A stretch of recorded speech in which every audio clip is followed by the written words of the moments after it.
اگر ما این پروژه ها را حساب میکنیم شاید وقت ما شما زیاد ضایع شود.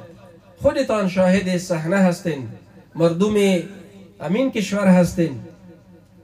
آنانی که به میلیاردها دلار عایدات داشتند، جامعه جهانی و تمویل کننده های مختلف جهانی به میلیاردها دلار برشان روان میکردند. آیا یک چیزی که قابل دیدن باشد، قابل ستایش باشد ما شما میبینیم؟ اگر چند تا تعمیر و مارکت را در شهرها میبینیم، این هم همی تاجرها و مردم ما شما به پول شخصی خود جور کردن.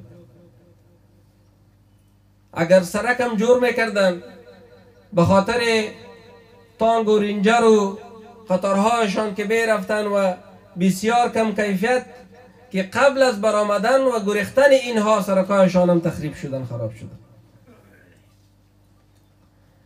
الحمدلله جای شکر است که امروز همه نظام تحت قمنده واحد قرار دارد.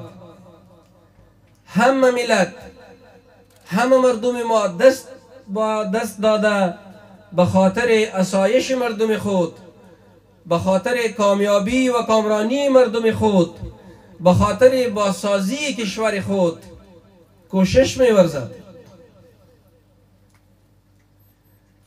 چون ما امروز درباره پروژه برق اینجا جمع شدیم. شرکت برشنای امارت اسلامی افغانستان کوشش میکند که به همه مردم خود برق صفا و پاک را برساند.